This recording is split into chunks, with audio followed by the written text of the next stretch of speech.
Alhamdulillahillazi faddalana ala katsirin min ibadihil mu'minin. Asyhadu an la ilaha illallah wahdahu la syarika lah. Al-malikul haqqul mubin. Wa asyhadu anna Muhammadan abduhu wa rasuluh. Shadiqul wa'dil amin.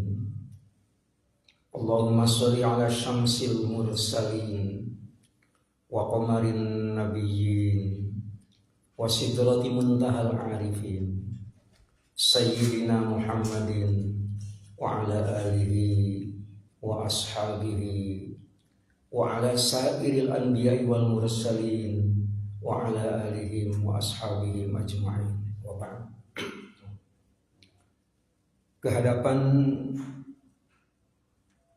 jamaah sholat subuh Masjid Al-Ikhwan yang saya cintai, yang saya banggakan. Kalau kita cermati, sebenarnya tugas kita di muka bumi, di antaranya, bukan satu-satunya, di antaranya seperti dikutip di dalam Al-Quran Az-Zariyat 56, wa ma khalaqtul jinna wal insa illa liya'budun. Kita ini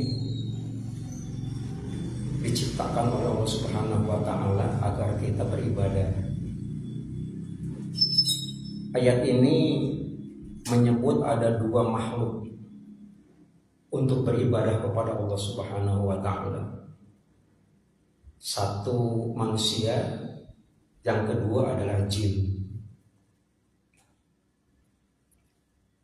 Karena dua makhluk ini disebut untuk beribadah, resikonya pun ada manusia dan ada jin yang nanti di akhirat itu bisa masuk neraka. Walaqad zarabna li jahannama katsiran minal jinni wal insi. Nanti neraka itu, jahanam itu akan dipenuhi oleh jin dan manusia. Karena kita manusia, kalau yang disebut hanya jin yang masuk neraka sih nggak apa-apa, biarin aja. Tapi kan kita manusia. Dalam artian pada ayat yang saya sebutkan tadi juga ada potensi untuk bisa masuk ke sana. Yang dibutuhkan adalah bagaimana kita memproteksi diri agar hal-hal yang diungkap di dalam Al-Quran berbentuk ketidaknyamanan kita nanti itu perlu diantisipasi dari sekarang. Yang menyangkut masalah ibadah itu kan pada dasarnya dibagi ke dalam dua bagian besar. Ada yang namanya ibadah mahdhah, ibadah langsung kita lakukan ditujukan kepada Allah Subhanahu wa taala. Sholat itu termasuk ibadah mahdhah. Artinya kalau kita mau sholat, gak usah lapor ke RT, gitu ya. Karena RT pun wajib sholat. Kalau yang beragama Islam, itu diantara ibadah mahdhah. Tentu banyak, bukan satu-satunya itu. Tapi ada juga ibadah masuk ke dalam kategori ghair mahdhah. Ibadah tetap kepada Allah Subhanahu wa taala, hanya aplikasinya itu dengan melakukan interaksi sosial di tengah-tengah masyarakat. Dan itu bukan hanya disebut di dalam Al-Quran, diuraikan di dalam hadis, tapi faktanya dalam buku-buku sejarah itu Nabi Muhammad SAW sebagai figur contoh teladan itu melakukannya. Hanya saja terkadang kalau kita cermati, hanya bagian kecil dan hanya bagian-bagian tertentu yang disampaikan kepada kita. Karena bagian kecil yang disampaikan kepada kita, sangat boleh jadi ada bagian-bagian yang sebenarnya lebih besar, yang belum sampai kepada kita, sehingga dibutuhkan kejelian. kejelian mata kita, kejelian telinga kita, kejelian pikir kita, hati kita, bahwa bisa jadi yang belum kita ketahui itu sendiri adalah dilakukan oleh orang dan kita sendiri nggak ngerti tentang itu. Makanya dalam interaksi sosial itu sangat dibutuhkan bahwa apabila ada sesuatu, ada orang melakukan ibadah, sebut saja kaifiatnya tidak seperti apa yang kita lakukan, tidak serta-merta kita menyalahkan orang. Itu yang penting. Itu dimensi ibadah kepada Subhanahu wa taala, tetapi aplikasinya di dalam kehidupan bermasyarakat. Nah, yang saya maksudkan adalah ternyata jauh sebelum kita dilahirkan ke dunia, kita masih ada di alam arwah. Itu kan prosesnya panjang, mungkin ribuan tahun yang lalu gitu. Itu sudah ada semacam dialog primordial antara Allah Subhanahu wa taala dengan semua roh yang akan lahir ke dunia.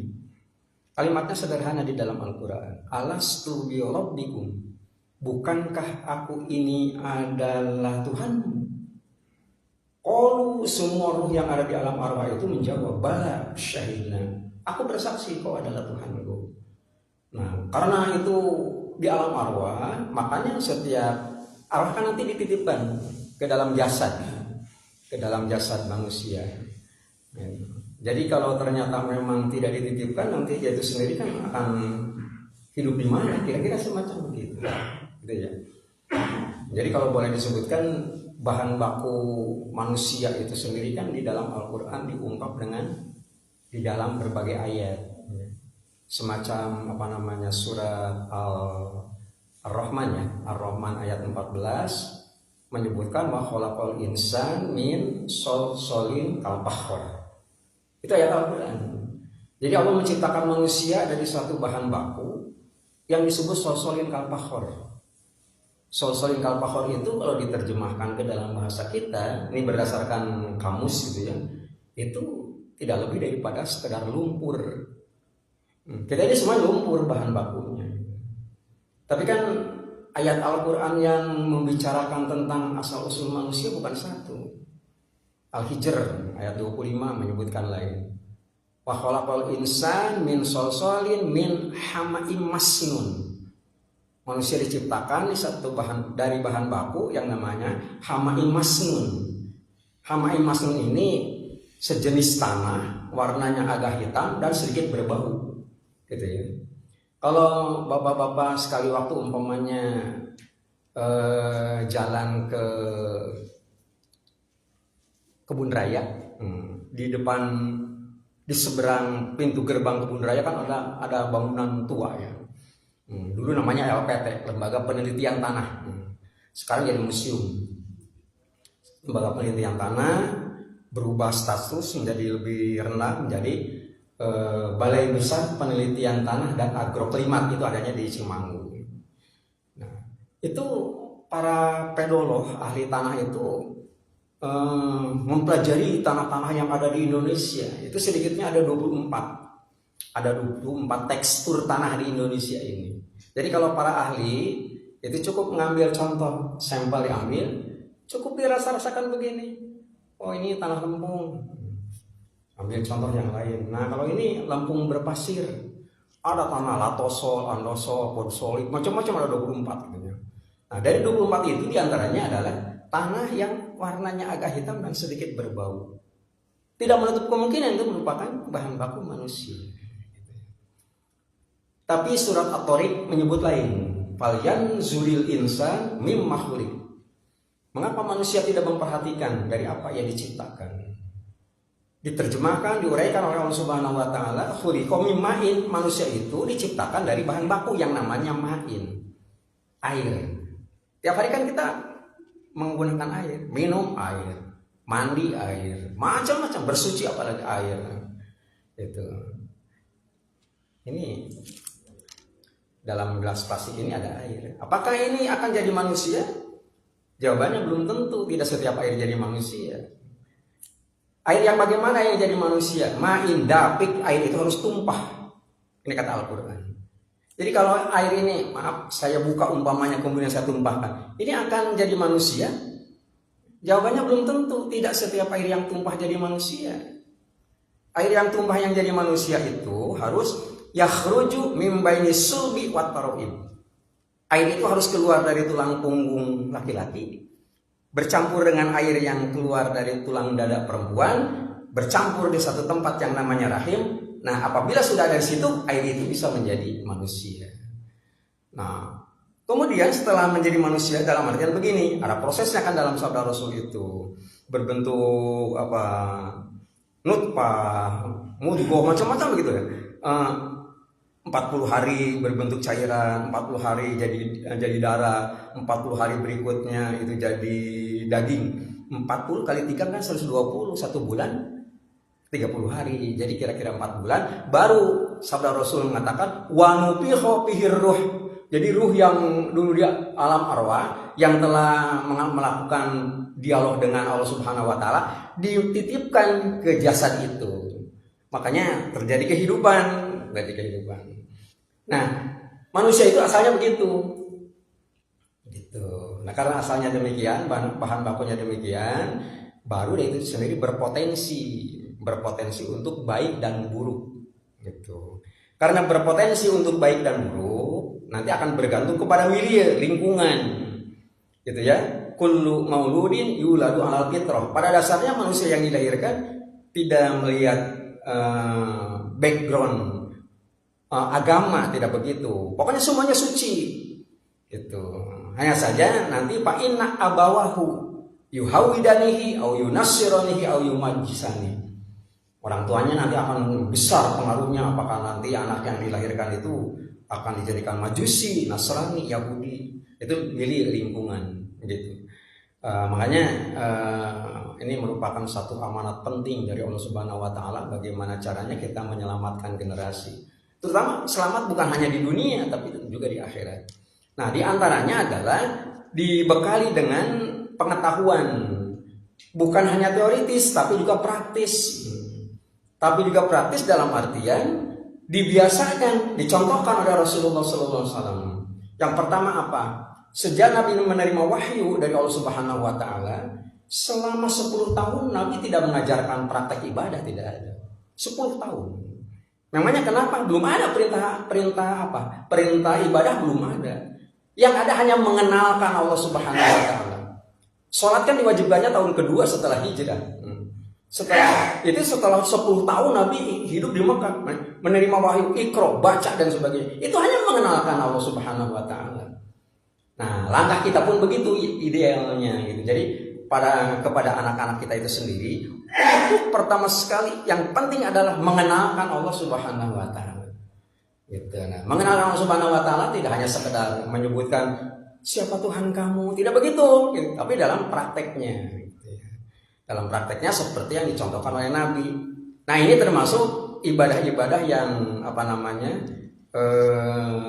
disukai oleh Allah Subhanahu wa taala, di antaranya begitu. Bagaimana contohnya? Umpamanya nih, kalau anak-anak itu kan yang pertama sekali kita ajarkan kepada anak adalah semacam bahasa-bahasa yang ringan. Mau makan, mau buang air, itu dibekali sekalian mengenalkan Allah Subhanahu wa taala. Makan pakai baca basmalah terlebih dahulu.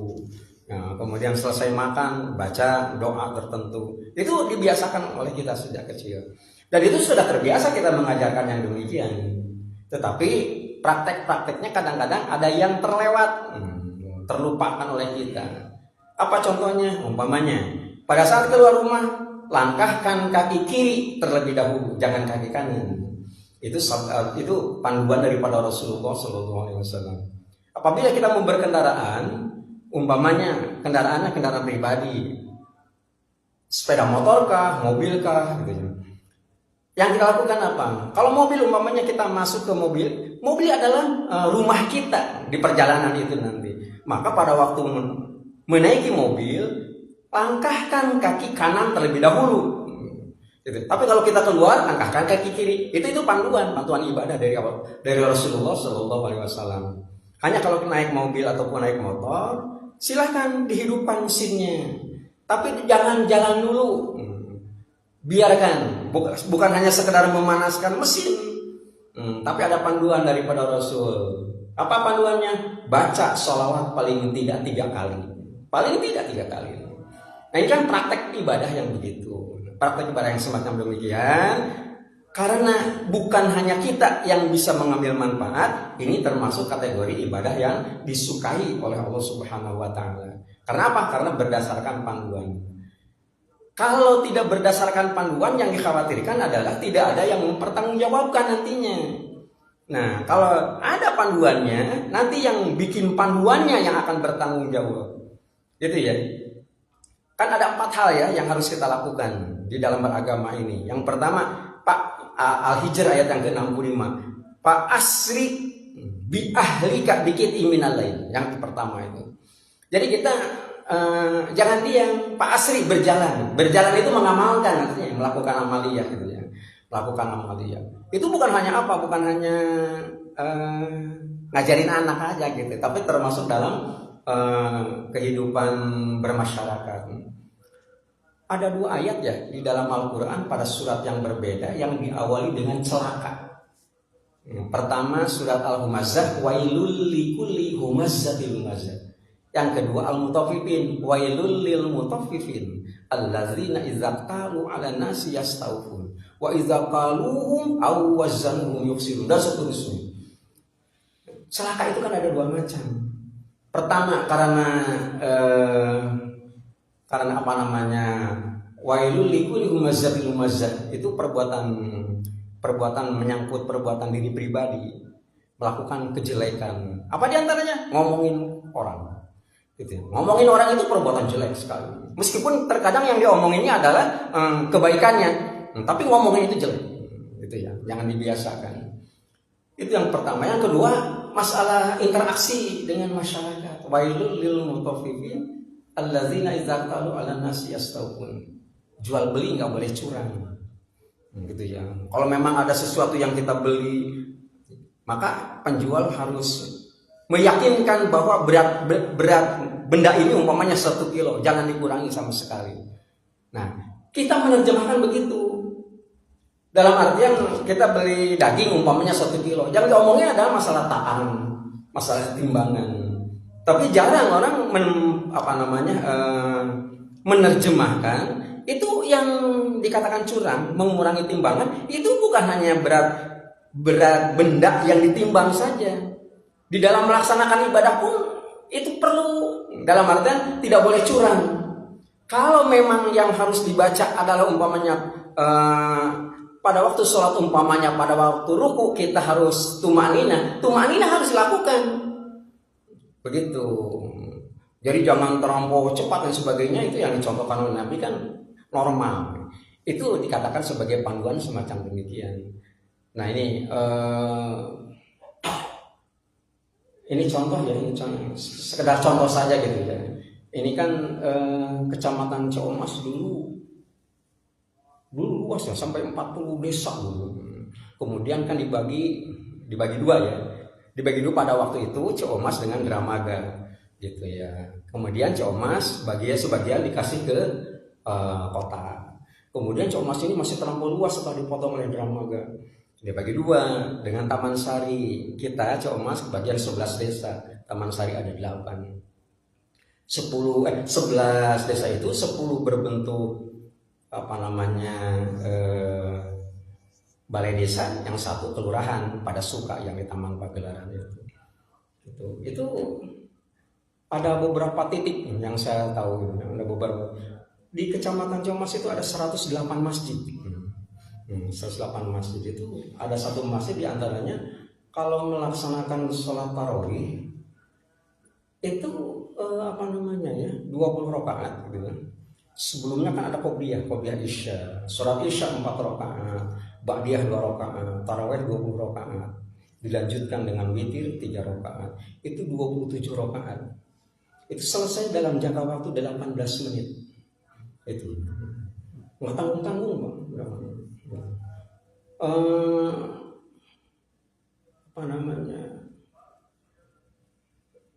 Nama masjidnya bagus, Nurul Ikhlas.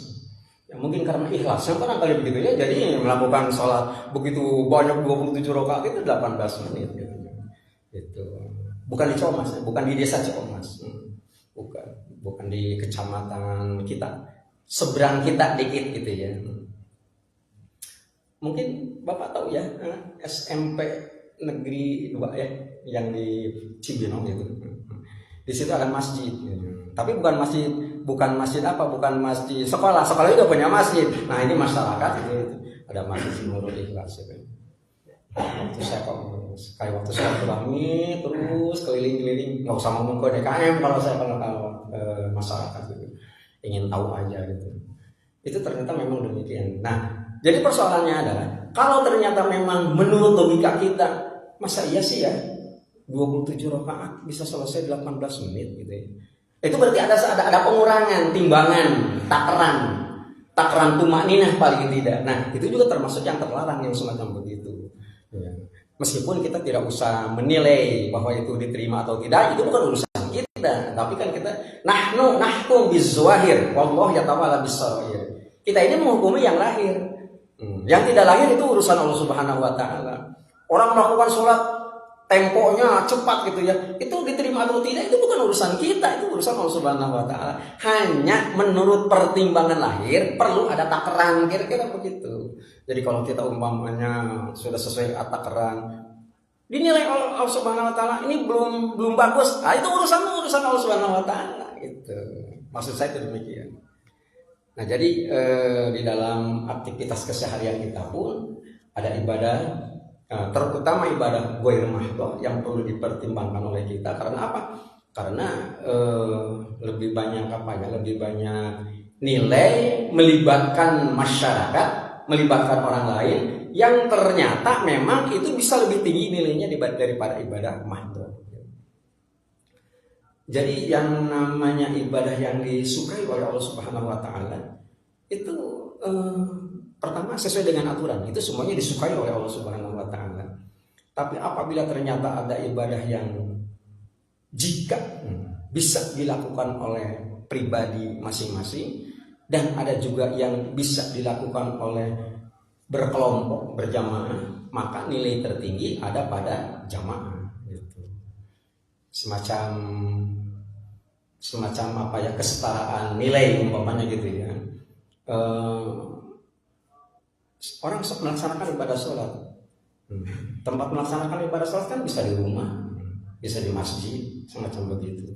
Jadi nilai sholatnya itu sama.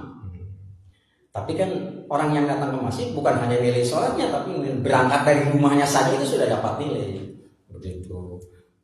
Selain daripada mendapat nilai berangkatnya dari rumah, nah kemudian melaksanakan sholat berjamaahnya pun itu dinilai.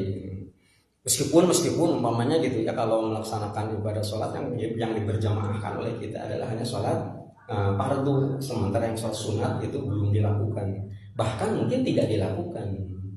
Kalau saya melakukan sholat sunat itu berjamaah di tempat yang biasa saya lakukan. Banyak orang yang nggak suka gitu. Masa iya sih sholat sunat berjamaah? Semacam qobliyah. Kalau saya berjamaah, artinya ikut imam. Gitu. Memangnya kenapa? Ada kalimatnya di dalam surat Al-Hijr ayat yang ke-65. Apa namanya? Fa asri bi ahlika biqai'in minal lail. Yang kedua wattabi adbarahum, ikut dari belakang. Yang namanya ikut dari belakang. Namanya ikut dari belakang itu contohnya ada yang di depan. Siapa yang di depan? Nabi Muhammad SAW. Kita lihat Nabi ngasih contoh apa enggak? Gitu aja, paling gampang gitu, paling gampang. Nah, biasanya kalau kita melihat orang melakukan ibadah sementara tidak seperti apa yang kita lakukan, mestinya tidak serta-merta kita menyalahkan. Itu yang penting. Gitu ya, yang penting. Mempersatukan umat, mempersatukan masyarakat bukan masalah sulit. Kumpulin aja. Kita punya pimpinan, kita punya ketua RT, punya ketua RW, punya ketua DKM, punya tokoh masyarakat, tokoh agama yang sangat berpengaruh. Itu dengan sangat mudah. Tapi yang paling berat adalah kita ini menerima ketidaksamaan. Menerima perbedaan itu lebih berat. Padahal kalau memang kita seyogianya untuk tidak apa, untuk tidak sama, lebih baik mengatakan sepakat berbeda daripada harus menjelekan orang, kan begitu intinya. Itu yang apa, ada dasarnya dari sana. Sampai-sampai kalimat yang disampaikannya adalah nggak ada contohnya dari Nabi. Saya pikir kalau ngomongin contoh dari Nabi kan kita sendiri kan nggak pernah melihat Nabi melakukan perbuatan begitu. Gitu. Tapi kan dari catatan-catatan sejarah juga kita bisa. Contoh kecil begini. Ini Konghucu, Siddhartha Gautama itu Nabi bukan ya? Gitu. Kan kita Islam. Konghucu kan menjadi apa yang menjadi titik sentral orang-orang yang ibadahnya menggunakan versi itu. Saya pikir kita baca Quran yang dijadikan patokan Quran. Salah satu ayat Al-Quran mengatakan wa minhum man qasasna alai wa minhum man lam naqsus alai. Al-Quran tuh. Sebagian nabi itu dikisahkan di dalam Al-Quran dan sebagian lagi tidak dikisahkan di dalam Al-Quran. Nabi kan jumlahnya ada 124.000 nabi itu. Ya.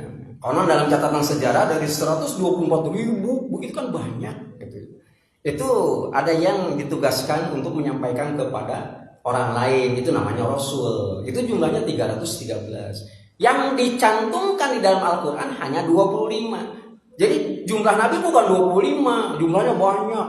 Hanya yang dicantumkan dalam Al-Quran itu 25. Kalau begitu Siddhartha Gautama, Konghucu itu kira-kira itu nabi apa bukan? Lihat tanggal lahirnya aja, tanggal lahirnya. Alasannya kan dia kan mengajarkan kebaikan dan sebagainya.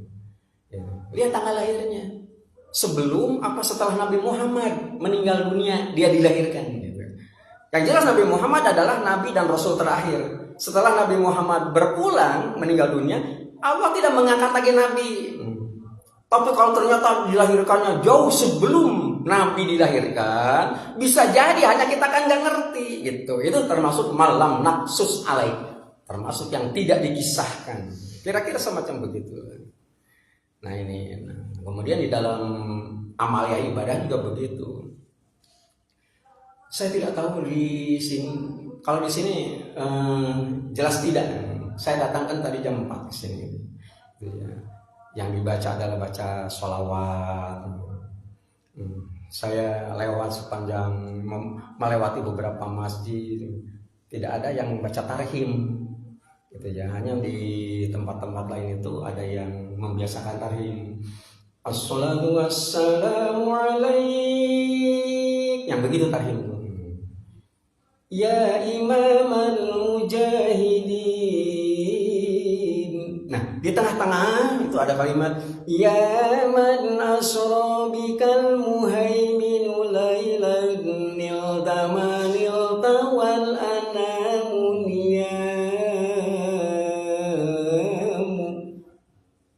Pada suatu malam di tengah saat manusia nyenyak tidur, Nabi diberangkatkan, diisrokan dari Masjidil Haram ke Masjidil Aqsa.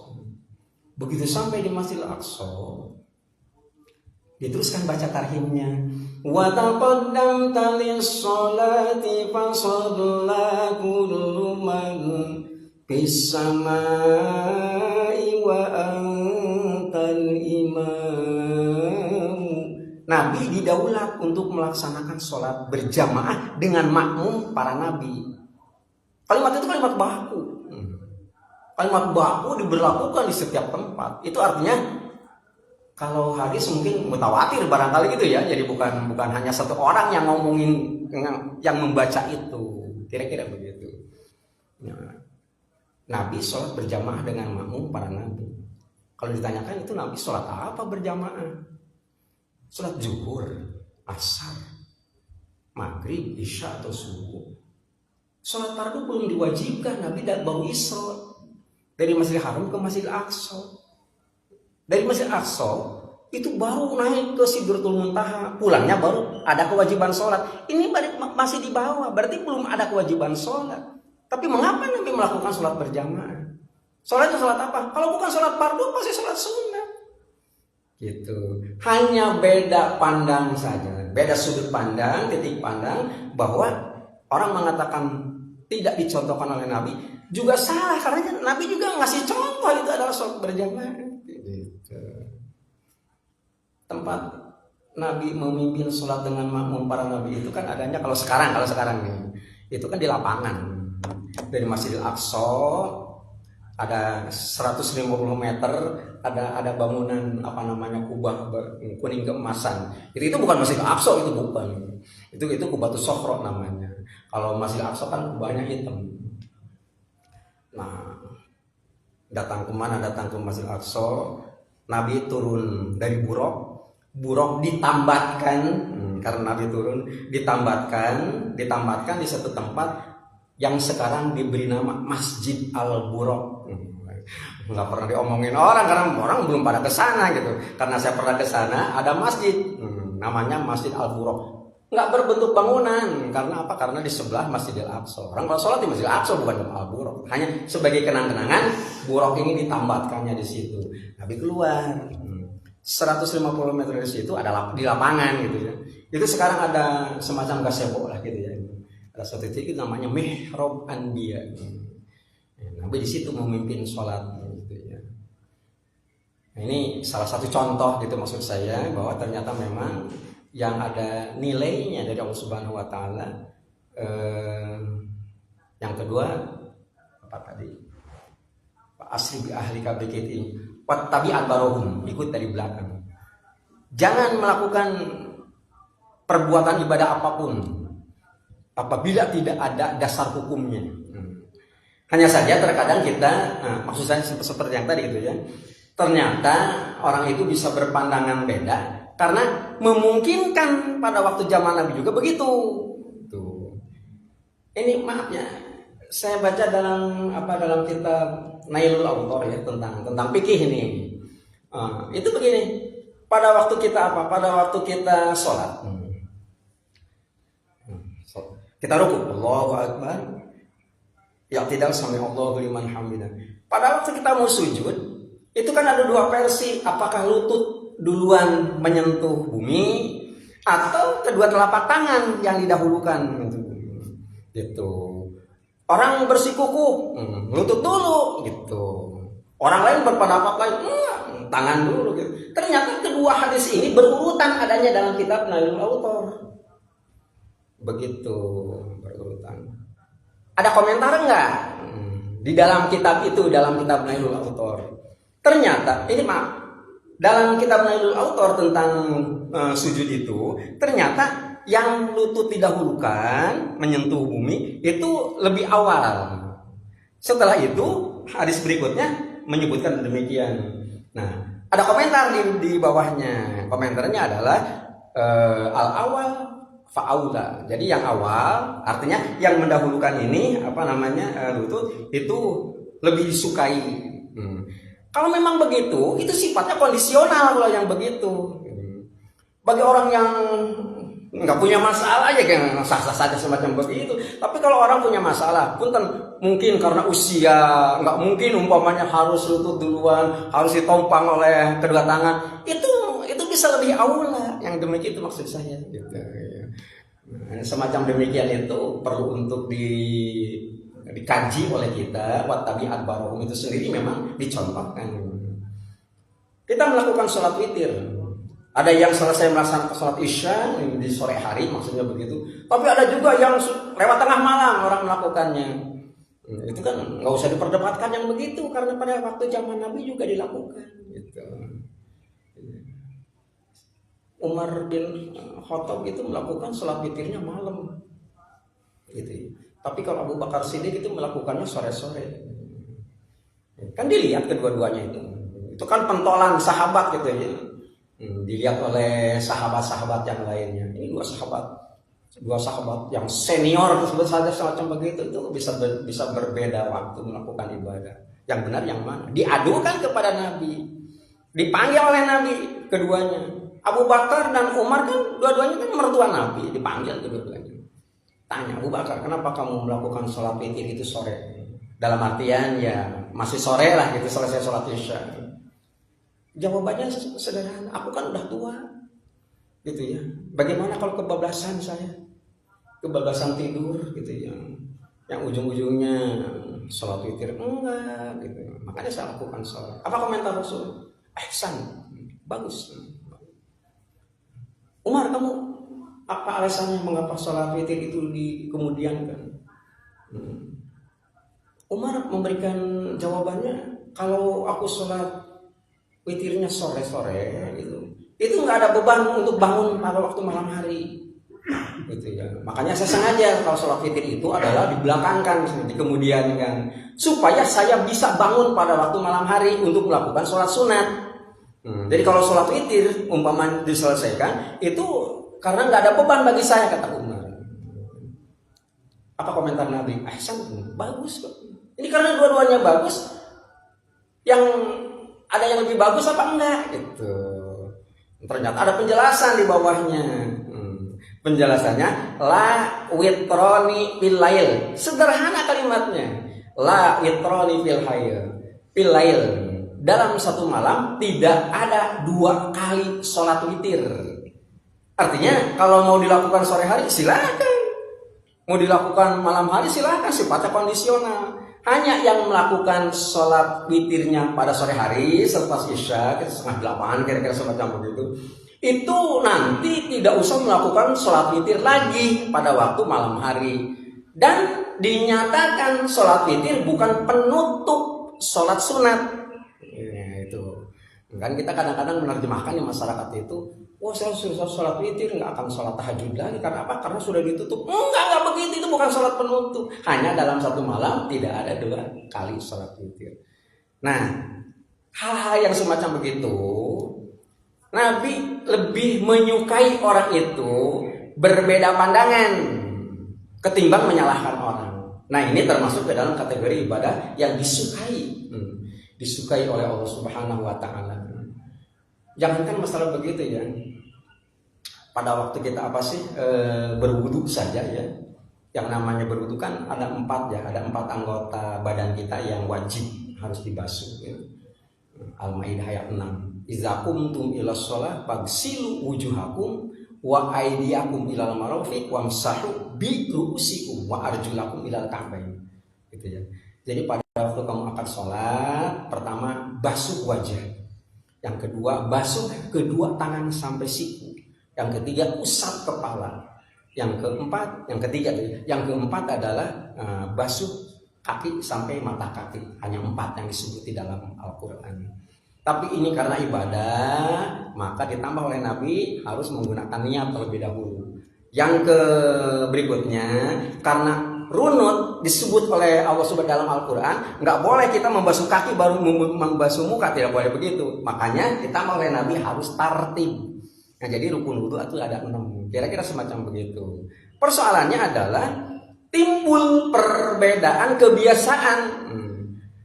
Kalau mengusap wajah artinya bagian atas tempat tumbuhnya rambut, bagian bawah dagu, bagian kiri kanan adalah kuping kita. Itu kan jelas. Kemudian fagsilu wa aydiyakum ilal marafiq. Kalau membasuh tangan harus sampai siku, jangan hanya di sini. Itu kan jelas sampai siku disebut. Basuh apa? Basuh kaki ilal ka'bain, sampai mata kaki disebut oleh Al-Qur'an. Tapi untuk kepala tidak disebut bagian mana yang harus diusap oleh kita. Nah, dititipkan sengaja oleh Allah Subhanahu wa Ta'ala dengan menggunakan huruf ba. Famsahu bi ru'usikum. Dengan menambahkan huruf ba saja orang bisa berpendapat beda gitu. Jadi banyak kan macam-macam kalau di dalam kalau ngaji di pesantren gitu ya, anak-anak kita di nyantri itu banyak macam-macam. Dan biasanya kalau anak-anak kita lagi pesantren suka dibekali pengetahuan oleh kiainya tuh. Ini yang begini namanya ini. Karena begitu bersemangat punya dalil kira-kira semacam begitu. Oleh masyarakat juga dipercaya. Wah, ini nyantri nih. Jadi kalau ada kegiatan, sebut saja ada mengundang, biar dia tampil untuk ceramah.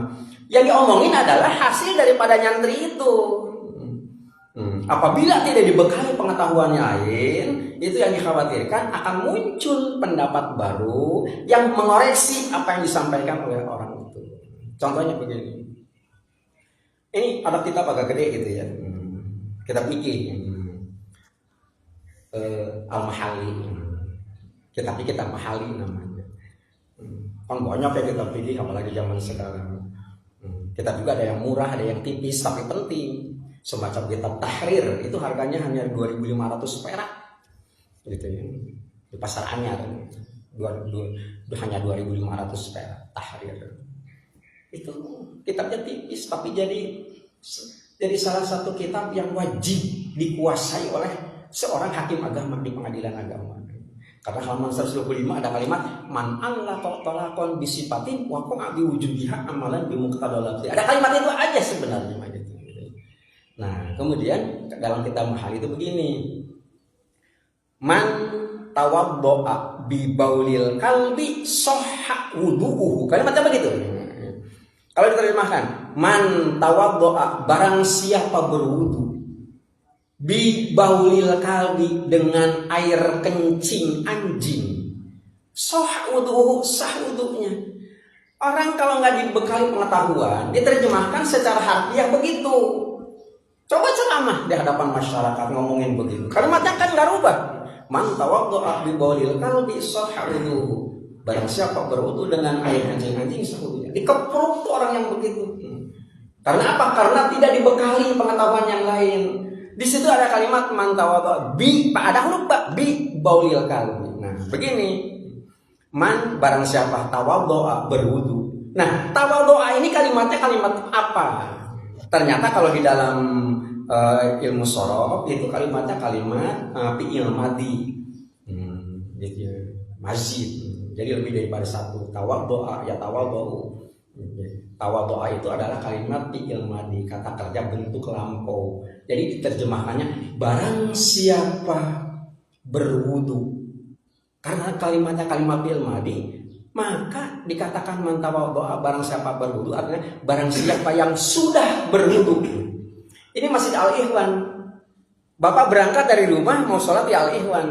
Bapak wudunya kan tidak di masjid, tidak di Al-Ikhwan, tapi wudunya adalah di rumah masing-masing. Jadi berangkat dari rumah sudah berwudu. Nah, di tengah perjalanan, maaf, ada air kencing anjing. Makanya digunakan huruf ba, bi baulil kalbi. Kemudian kita melangkahi air kencing anjing itu, sah wudu'uhu, wudunya sah. Jadi nggak ada kaitannya sebenarnya dengan air kencing anjing, hanya melangkahi air kencing anjing tidak membatalkan wudu, kira-kira semacam begitu. Nah, kalimat di dalam Al-Quran juga banyak yang harus kita pahami karena memang bisa saja berkaitan dengan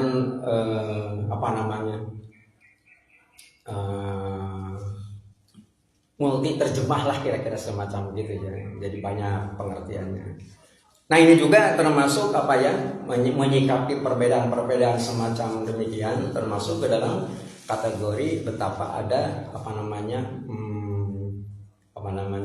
ibadah yang disukai oleh Allah Subhanahu wa taala. Kalau di tempat-tempat tertentu bisa saja orang melakukan sholat di masjid itu ataupun menyumbang ke masjid, menyumbang semen satu sak ke masjid nilainya lebih tinggi. Saya pikir betul juga kalau memang di masjid itu sangat memerlukan gitu. Terima kasih Pak.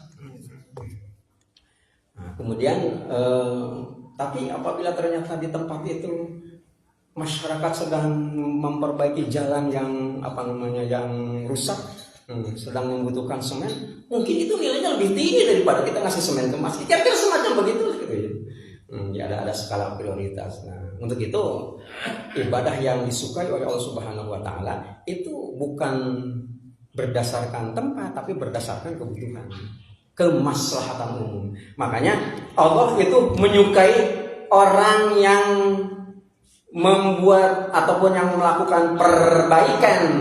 Jadi Allah tidak menyebut Allah menyukai orang yang baik, tidak begitu. Gitu ya. Karena kalimatnya jelas dalam Al-Qur'an, innallaha yuhibbul muhsinin. Allah mencintai orang-orang yang berbuat kebaikan, bukan orang yang baik, bukan. Jadi karena orang yang baik itu sendiri ada pribadinya, tapi berbuat kebaikan adalah ada satu proses di mana seseorang itu sendiri bisa menjadi figur untuk bisa merubah orang, merubah masyarakat menjadi lebih baik. Nah, yang disukai yang begitu. Gitu. Ibadah juga demikian. Dalam kasus-kasus sejarah gitu ya, orang bisa masuk surga hanya sekedar ngasih minum anjing yang kehausan, kira-kira semacam begitu. Karena apa? Karena bukan masalah ibadah mahdoh, tapi ibadah dan ibadah ini. Ya. Mungkin kalau zaman apa sih sekarang? Kalau kita baca status-status di medsos semacam begitu ya. Ada ada orang-orang yang tugasnya di area terbuka. Ada binatang terperosok umpamanya ke dalam sumur, kemudian ada orang yang tugasnya membersihkan siput-siput yang nempel pada ikan umpamanya begitu. Itu termasuk ibadah yang paling gede itu yang demikian. Bisa menyelamatkan orang, bisa menyelamatkan makhluk lain. Ya semacam demikian. Nah, kalau begitu dapat dikerucutkan bahwa ternyata ibadah kepada Allah Subhanahu wa taala pada dasarnya dibagi ke dalam dua bagian. Ada ibadah mahdhah, ibadah langsung, tapi ada juga ibadah ghair mahdhah yang tidak langsung. Jadi yang dikatakan ibadah yang paling disukai oleh Allah Subhanahu wa taala adalah ibadah yang berdimensi, baik mahdhah ataupun ibadah mahdhah, ibadah ghair mahdhah yang berdimensi tentang kemaslahatan hidup apapun bentuk ibadahnya. Bukan yang hanya dilakukan oleh pribadi. Orang getol melakukan sholat malam, tahajud ini, tapi untuk dirinya sendiri nilainya belum tentu bermanfaat bagi orang lain, gitu ya. Tapi apabila ibadah itu dilakukan, tapi manfaatnya bisa dirasakan oleh orang lain, itu yang dikatakan sebagai ibadah yang paling lebih disukai oleh Allah Subhanahu wa taala. Mungkin itu saja sebagai pengantar, meskipun tidak terlampau sistematis, mudah-mudahan bermanfaat bagi kita. Baik, Bapak itu